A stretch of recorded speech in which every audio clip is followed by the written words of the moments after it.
In progress. Happy Awesome. Friday. Happy Producers Club, everybody. Hey, Thanks for joining those who are live and for the recording session afterwards. definitely. I'm here with a long time friend, Thank you. forever time friend, Ah, Filip Crispino, in the house, Monica Montenegro, and the La Familia as well. We go back probably over 10 years 10 now. years Yeah, now. I Wow. I only knew you through reputation, honestly, really good. But your name was synonymous with growing teams, growing culture. And so when I became an ATL at a different market center, you already were like the man for the region and for the company. I mean, just kind of up and growing. And I think that was 16 or 17, I forget the year. That by then, that's when we kind of got to really know each other in passing. Right. Yeah. And you see, like, without even opening, this is who Philip is. Like, the first thing is always compliment others, shout out to others, hug other people. That's just who you are, man. Thank you. That's amazing. That's like your stamp, Oh. right? Your signature. So we go back, we know a long time. Tell us, like, about you, but you guys, how you started the process, how did you Oh, evolve yeah. into the La Familia? Yeah, we'll do the fast forward version of it. Monica and I met 21 years ago, fell in love, went right into business together, and we failed. We failed a lot. It was a different industry altogether, and I think that's where we earned a lot of our persistence and what if you want to call it grit. You know, the ability to say, "Hey, I have a vision, I have a goal, and I feel this is the vehicle that's going to get us there, and we're not going to quit." You get to a point where you're on welfare, you're raising your kids on WIC, and you start having other ideas of, wow, is this path really going to get us to what we envision for ourselves? So I remember getting to a crossroads where my mom said, "Hey, I'll help you either become a nurse and use our connections to Your mom, get your mom, my mom, your yeah, mom. because she's like Yeah, a super nurse and all this stuff, and nice. hey, you can't keep doing this forever, so either become a nurse and I'll support you through nursing school. Or hey, let's try this real estate that I've been talking about for decades and I want to do this with you. Right. So we do real estate school together. I pass my test. She never takes her exam. And Monica and I start our career in real estate. And it's been with Keller Williams since day one. I remember 8 months in, it took 8 months to close our first deal. And I told Monica, hey, we're never go back to WIC again. You don't have to go to another appointment to get any more checks or any more certs. Um, we're good. We're going to figure this out. Right. Yeah. And then from that point on, it was just straight real estate commissions from 2015. I got my license in June of 14, closed our first deal February of 15. And we just said, hey, never again. And then slowly, That's amazing. Yeah. different things, we just kind of got our life back together financially. Um, and then personally together, really got our relationship back together. Over the years, I made my focus like outside things of the family, like volunteering here, there, everywhere. And then our family really started taking off when I just started saying no to different things and then said, hey, our focus really is going to be our family. It's going to be each other, our faith as we're growing that, and of course, our business. And so the more I said no to things, the more the things I wanted to grow actually started growing. I love that. Yeah. I think your mom tricked you into it. Like, hey, let's do it together. Then she never did it. But she That does it was with us all the time. I mean, that in was a a roundabout way. very, very smart. So and look, in that short period of time, right? Not even 10 years or going 10 years, Mhm. you guys achieved a lot.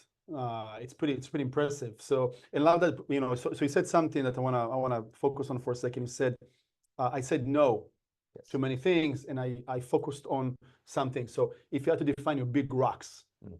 what are your guys' big rocks are? I would say a combination of our faith and family, or how Gary puts it, God and family. Mm-hmm.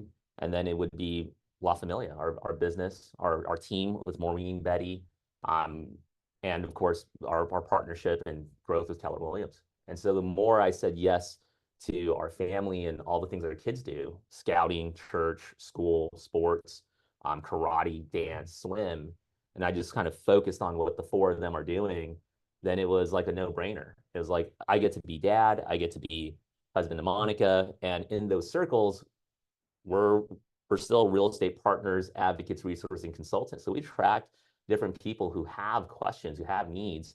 And so, the more you kind of zero in and you go deep into that lifestyle in that world, the more the return comes back. Monica's doctor, who helped deliver all 4 babies, said the greatest investment you'll ever make is in your children. And I thought, okay, I'm not sure what my mind was still, wasn't quite all there. But as the kids got older and I realized like, hey, I can't take Max everywhere with me to the office. Eventually this kid's gonna want to do something else besides hanging out at the office and watching YouTube. So we started investing in his experiences, and then that really just opened up a whole new world for us. So we see him struggle, we see him like overcome, we see our daughter struggle and overcome stuff. And it's when you see a child go through that, especially your own, or even if you're investing in other people and you see them grow, like when we're growing a team or working with other people, you can't help but grow yourself, right? And then you start challenging yourself through whatever it is you need to grow through. Yeah, so you found the connection basically, right? Through that, like through to your inner self, and how to also to take it and empower your own business. Yes. But because I was always curious, like every time I see Filip, you guys on social media, I'm like, is this for the kids, or is this like he's actually enjoying doing it more than the kids, right? So yeah, the camping's fun. Yeah, exactly. But I mean, it's important to have that synergy, right? Oh yeah, no doubt. Yeah, it's very cool. So how did you? When did you decide to grow that operation to be more of a team driven, right? Because it takes a lot of efforts, energy. It takes a lot of responsibility, right? Like especially when you're supporting, providing, holding others accountable. You want them to succeed as well, right? Definitely. If I could share a failure part in that, because a lot of what we do today is from failure, right? And so we have no regrets. We feel everything we've done has led us to here. So high five, and high five it. And one of those things is if I could go back and someone can learn and say, well, I'm just going to go build a team. I really would have looked back and said, I would have read the MREI and the MREA and Shift multiple times, become like a legitimate, like straight A student of those books, of those volumes.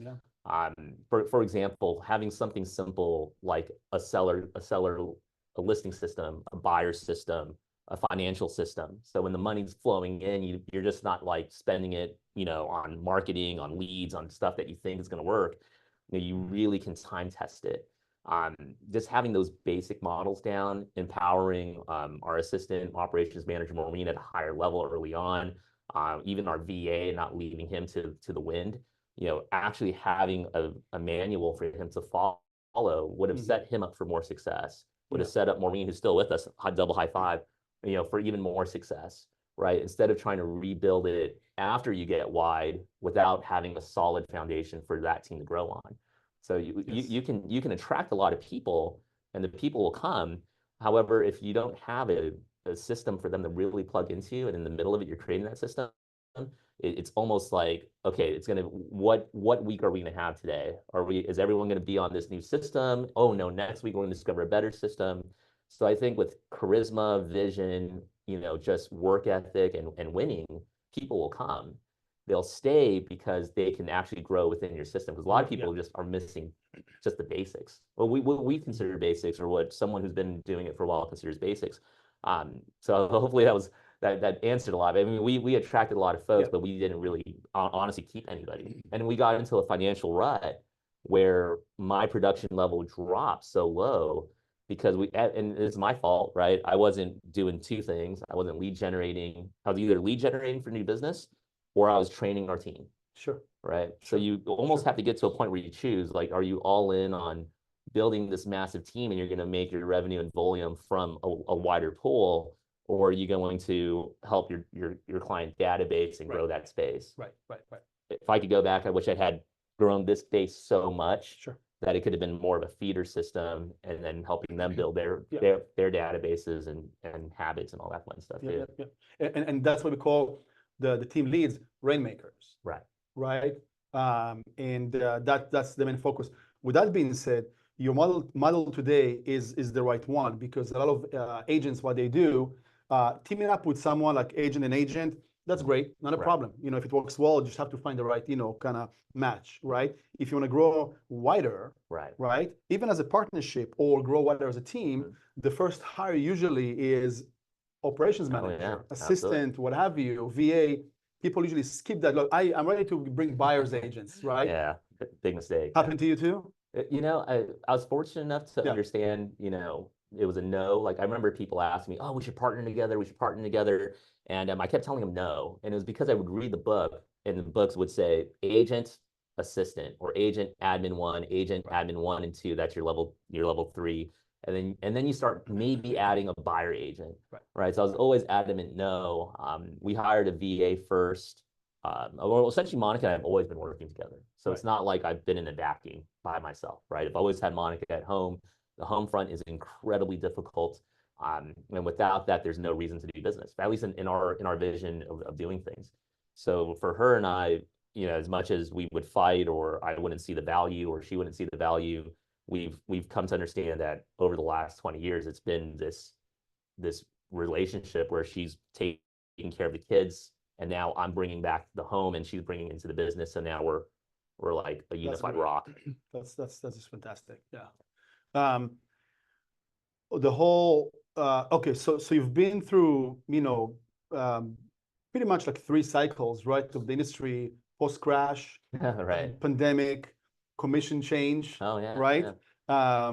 Which it is a substantial change in the industry. Some people say, oh, no. Some people say yes, but there is some kind of fundamental change. What do you take about what we're stepping into? How are you Oh, guys yeah. preparing yourself? I think of it, for those of us who network with contractors, attorneys, doctors, or just in life, you've hired a contractor, you've hired an attorney, you've worked with doctors, they build your insurance.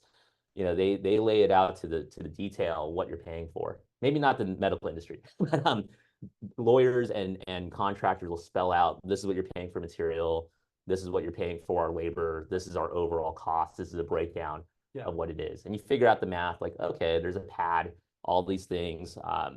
And I just think of it that way, right? I've been blessed with a coach prior who really just hammered into me, get a BRE. Now, not that I got a BRE every single time. BRE stands for buyer representation exclusive. Thank you very much. Yeah. I just think of it as, okay, so we're just going to let the buyer know what we always told them, which was our commission charge is fill in the blank. However, and then this is before all this, Sure. we will take the compensation from what's listed on the multiple listing service. If the multiple listing service doesn't offer, this is pre-commission change, right? Sure. If it's not offered on there, this is what we charge. Right. And I believe we never let commission get in the way of you getting your house. Yeah. Right. So still taking that same mindset, bringing it here. Most of our clients, we've had these conversations, a few on face-to-face, mostly on the phone, are like, OMG, I can't afford that. I don't know how, will the lender help us pay that? How does that work? Because, me, Philip, I'm going to buy $1 million house. That's like 30 grand. How do we figure that out? I'm only doing X amount down, blah, blah, blah, all the stuff. And then that's when we get into the conversation of how we ask, how we negotiate. And ultimately, if you're getting the house that you want and it fits, your monthly, if we're looking at repairs, we're looking at fitting appraisal, all these things, it's just an opportunity for us to show our value proposition even more and then live it. Because everyone on this call or watching the recording lives that value proposition. It's just a matter of taking 3 minutes out of our day and writing out what it is that we provide. There's a really cool magazine over there that said the 100 things we do to list your home. I thought that was kind of neat. Thank you. That's our magazine. Oh, is it? Okay. Yeah. I flipped through like the middle of the book. I'm like, oh, 50 things. And it's like, I didn't see the number 1 through 50, but I read 51 through 100 and it was really good. Yeah. But we never take that time to really share with people what we do. We just kind of think, oh, cool, let me get you pre-approved, let me get you in the house. Let's start writing offers, and mysteriously I got paid, whatever. Right now, it's just an extra, not even extra, it's just an opportunity to really share with them what it is that we're bringing value for.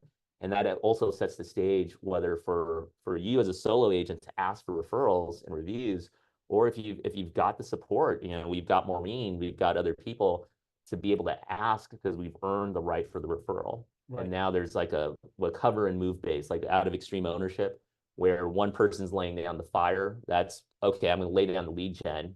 I'm going to get the appointments. and then this person is going to move and secure the listing or secure the escrow or secure the relationship through escrow. Yeah. And I'm going to add in more escrows, and then they're going to, and then that's the basis of moving forward. Yeah.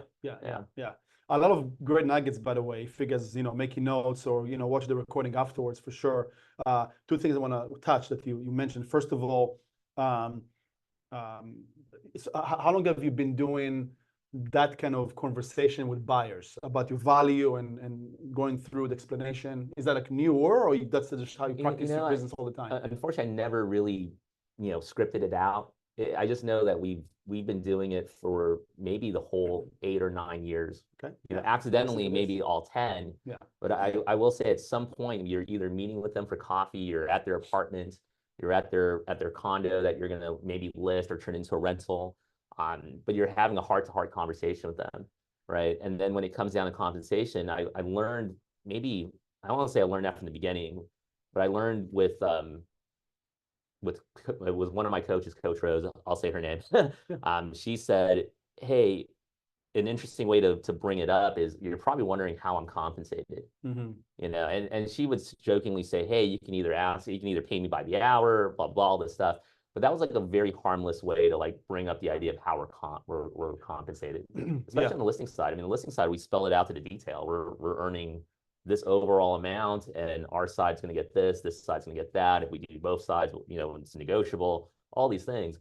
It was always weird on the buyer side. And most of them assumed that, we were paid out of thin air or something. But right. I always thought of it as a great way to build a deeper relationship with people too. Yeah, and the message I want people to understand is that that was always the case. Like there's always negotiations, there was always explanation, there was always a way to or an option for someone to pick up the cost of what we do. What was customary back then, now it's a bit different. So it just gives you, I think, an edge of how to push your value prop, expand your value proposition better than we accustomed to. Now it's like by design, not by default. Yeah. And to your point, a lot of times, like especially our newer buyers that we're meeting with right now, they don't know the difference. Most don't, right?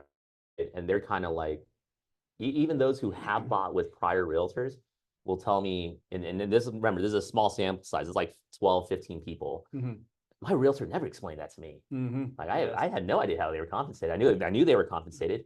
And I thought they made whatever, they would give me numbers 6, 7, 8%. Like, no, maybe not that much. But kind of bringing them into our world a little bit establishes even a deeper trust. Exactly. Yeah. And then again, more trust also to ask for referrals. Yes. Right.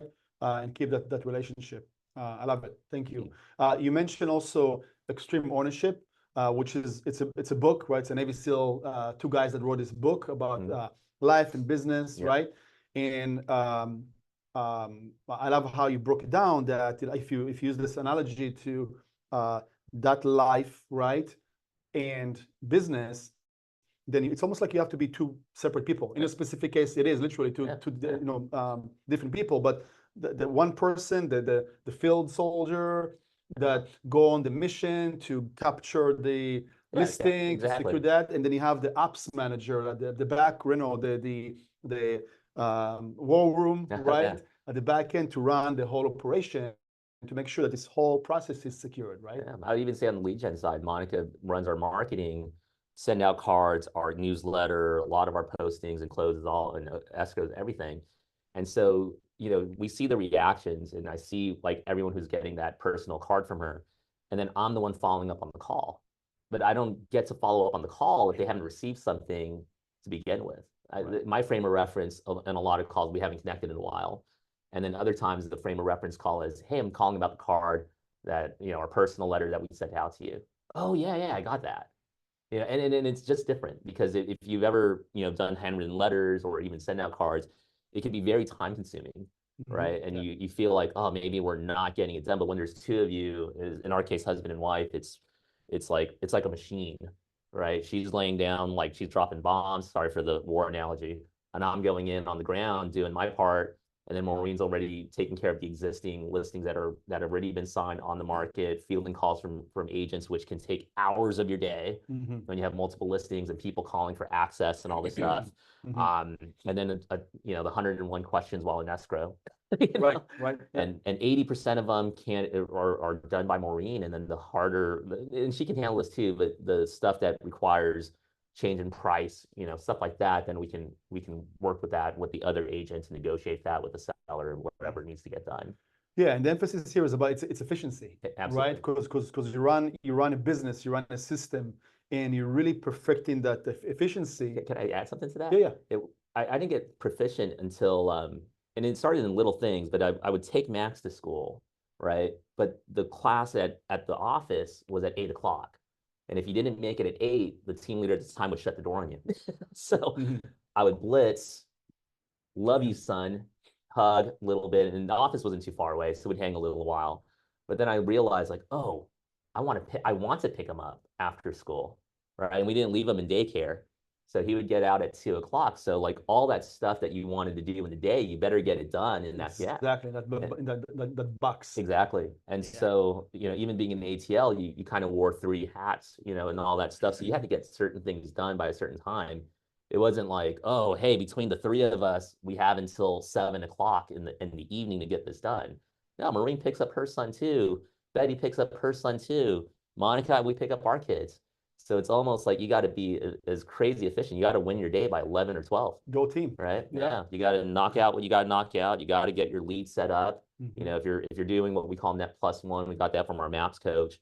And coaching is a big part of it too. It's kind of like you're recalibrating every week. But every day we're looking at who are we adding to our pipeline? Okay. Are we securing a new listing appointment? Who did we sign as a new listing? What's being launched? What's on pace for closing? What did we actually close? It's almost like the 5 numbers you went through on the coastal meeting. Spot on, yeah. When you said that, I was writing it down, and I was like, oh no, this is, we got to add the BRE to it because that's a big part of it. Yes. Right. We have it. BRE signed. BRE signed, exactly. That sense, correct. Yeah, a buyer listing essentially.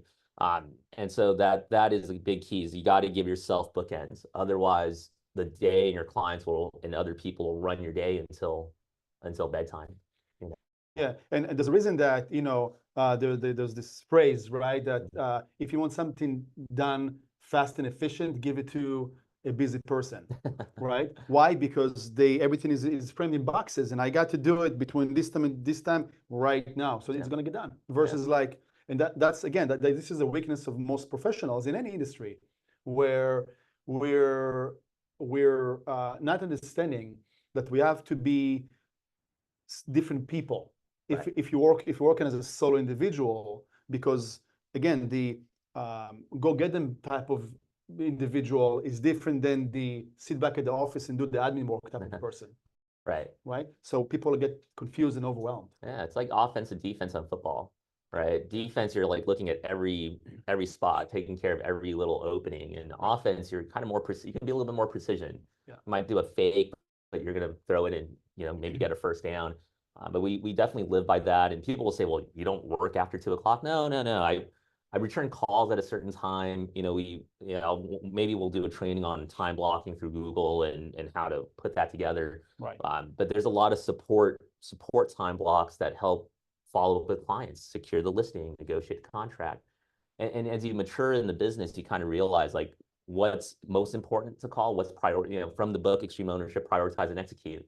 Right? What's the most important thing or the one thing that you can do such that by doing it, everything else becomes easier or unnecessary. That's right. And it's tagged into all my time blocks, so it becomes, is this really important to return this, random voicemail, or should I be focusing on, fill in the blank, maybe negotiating contract this time? And I look at it as 1st and 10 from 9 to 10. You're working on the most important things for your business that day, right? Exactly. Yeah. I always say, my attitude is everything is important. Yes. But what's more important today, right? So then you give that priority, because you can still, keep doing things or be able to do things later today or tomorrow, this week or what have you. It's okay, but because everything is important, but what's Yeah. really important today to achieve? And you guys executing high level, that mindset, that big rock mentality, right? Everything else fits. You ever see that example where someone took a jar, Yeah. poured in sand, poured in gravel, and the big rocks couldn't fit? But if you reversed it and you did the big rocks, the medium rocks, the gravel, and then the sand, it all fit. Exactly. That's pretty much our days. And then sometimes, Efficiency, yeah. yeah. Factor efficiency. And fights happen, arguments happen, life happens, all this stuff comes up, and you have to pivot. You taught me, and I remember this because you said at a team meeting once, or an office leadership meeting, hey, when you must erase, replace. And it was such a very small sentence, but it stuck with me. Yeah. Because many times I removed lead generation. Right. Because I was focused on the deal, right? Like, oh, I got to take care of my escrow because the escrow is going to pay me and all this stuff. Right. And then I would take care of that escrow, and then I had nothing else after. Or the escrow failed, canceled, and I didn't get it back. And here I am scrambling, right? As opposed to living by my schedule and saying, hey, I'm going to control it by controlling my lead generation and the amount of people we're working with. And then you know what? Everyone else will fit into my time, which, you know what? If we plan it right, it sure does. Yeah, yeah, that's great. What's next for La Familia? What's in the future? What's the plan? Man, growing with everyone here with this amazing organization. I really feel what we had started, Monica and I, and Maureen and Betty and Josh and all the other folks. Yeah. It was just it was a great analogy that we shared the other day. It just happened way too soon, but it happened at the right time. Right. Because we needed those experiences to realize, like, oh, hey, we got to a mountaintop, not the mountaintop. We got to a mountaintop and realized that we needed jackets, we needed provisions, we needed more training, we needed supplies to stay at that top, at that peak space. There's another mountain beyond there. And so maybe we do come down a little bit. However, we come back even stronger than ever before and then ready to tackle the next valley. Exactly. Right. So it's almost like, hey, that vision of thousands of agents in multiple locations across the world, not, because there's market centers everywhere. Sure. That can still be if we choose every day to let go of the fear, focus on lead gen, focus on the fundamentals. We build up our finances, our own personal home, build a wall, a financial wall no one can get across, no one can get around, and that be the focus. Then we can help even more agents, help more people. Right. In the meantime, it's build up and this is kind of the same concept. And this is fundamental. We build up each other by building up ourselves. Yes. So in order for me to support Monica, I have to be the best me. In order for Monica to support me, she's got to be the best her. That's why she goes to jiu-jitsu. That's why she's reading a ton of books, all this stuff. So she's a better her. And then I do my thing to become a better me. And then we're unified. Then we're making sure our kids are good. We're making sure Maureen's good. We're making sure our clients are good. Right. And then we nurture our database. Yeah. And what's the 4 rules? You feed it every day. You touch base with it. You add to it. You take care of that. And if you can take care of the smaller things, like Monica's always told me, and I always ignored it, that the more you take care of the smaller things, the smaller things take care of the rest. Absolutely. Yeah. There's very, really strong foundations. Yes. Right. And I love that you keep going back to the self-care, the mindset. You have a team, Filip, Monica team, and of course you have. I got to meet your team members. Just amazing people, and that's what you guys basically will keep growing, right? With you and around you. Just this is what you're good at. Oh, thank you. Yeah, Maureen, Betty. I mean, without them, there isn't cover and move. It would just be me showing homes endlessly, or going on different things endlessly, and you kind of forget that in order to really get traction, you need momentum, and momentum isn't from just closing deals and going through the journey with the client. The journey with the client is they just see the end goal, right? So with a team to kind of be there with them through that experience, then I'm able to, okay, hey, let's bring on more clients. Right. And then as we systemize that, duplicate that, then it's easier to bring someone on who might be a full-time teacher, and that full-time teacher wants a career in real estate, but doesn't know how to really close that. I think it's a pretty significant gap. Sure. I mean, going from welfare to that, I mean, it's a huge gap. Right. I'm not saying the teachers on welfare. I'm saying just our story, you Sure, know. sure, So sure. anyone's story could be pretty significant. So how do we build a bridge to get there? And I feel with luxury real estate, with premier luxury, all this stuff with La Familia, with Keller Williams, that can be achieved. Right. Yeah. Yeah. Yeah. I second that. Last question for you is how what's the best attitude, right, or practice to go after to secure listings? Wow. Like what's your focus mainly in that arena? Because you guys, again, you're doing consistently a great job to be able to produce that. Wow, thank you. I would say it's just have an attitude of gratitude, you know, being grateful for the people you are connecting with. Because a lot of folks just will not sell for various reasons. And it doesn't mean it's an objection, it's more of a condition. Well, I'm literally not going to sell because I want to pass my house on to my kids. Okay. Okay. Well, let me ask you, do you have other assets of real estate that you depend on for cash flow income? Maybe it becomes a 1031 exchange, whatever, which we've done a few. I would then look at, so having an attitude of gratitude every time you get the chance to make those calls, make those contacts. And then I would look at, who are you calling, right? Like, are you doing all cold calls? So you got to kind of find what your flow is, right? Yeah, I look at it and say, well, my mom has 50 years of experience in the nursing field with easily, what am I? I'm almost 40, right? So she's got 30 plus years of experience just in Southern California of experiences with people who are nurses at all levels, right? So why would I go and try and prospect the gas station owner with I have no relationship with? If you have that.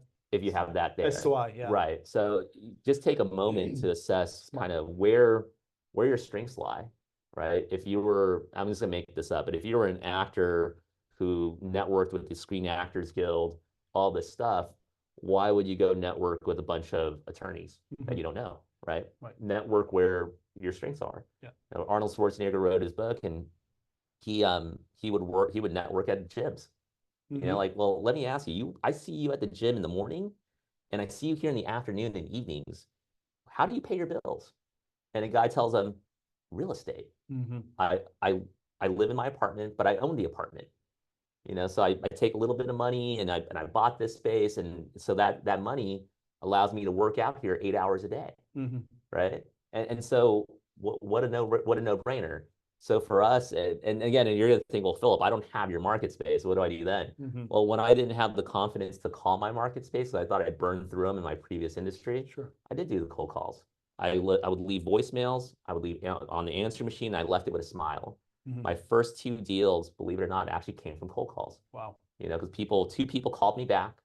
One person, we actually sold his house. Someone bought another house. We're still in touch today. Yeah. The other person didn't, you know, they signed the listing with me. I was a rookie. I gave the listing back to the agent that they wanted to work with. Yeah, that's a rookie mistake. It's okay. Live and learn. Live and learn. Yeah. And then I started working my sphere, right? So whatever takes you to that point will get you there. We just kind of looked at what our strengths were. And believe me, earlier in the year, we were calling circle prospecting all of our listings. And at some point, those leads are going to pop, right? Those people we added to the database will pop. Sure. However, you just got to assess where your strengths are. I saw Nina on here. That would be like sports. So she's got an incredible sphere around that. Right. Emilio has a sphere, has a farm, and works cold calls, right? And so you circle prospecting. So you kind of find your mix and you go from there. For us personally, we look at our core group of people closest to us, i.e. moms, our moms, past clients, friends from high school, our social media, which, you know, to a varying degree, we connect with different folks, and then the lives we get to live through the world we're in. And of course, when you get listings, you get sign calls, lots of them. You know, we're tied to homes.com, so you get leads through there. So there's a lot of ways to go about it, but we primarily focus on our sphere of influence. Yeah. Well, I'm looking forward to your guys' next growth, and you know, mutually in that sense, to, you know, support you guys once again, and see how you're going to evolve through the, you know, next change. and changes and keep growing and learning from one another. Oh yeah. We can keep talking for hours, you know, and there's a lot to learn from you guys for No, sure. thank you. Hopefully it was So, helpful and people got something out of it. absolutely, yeah. Filip, Monica, La Familia, can't thank you enough, guys. Thank you. Thanks for being here, everybody. See you guys. Good job, man. Appreciate it, brother. Thanks Thank so you. much. Thanks, everybody. Hey.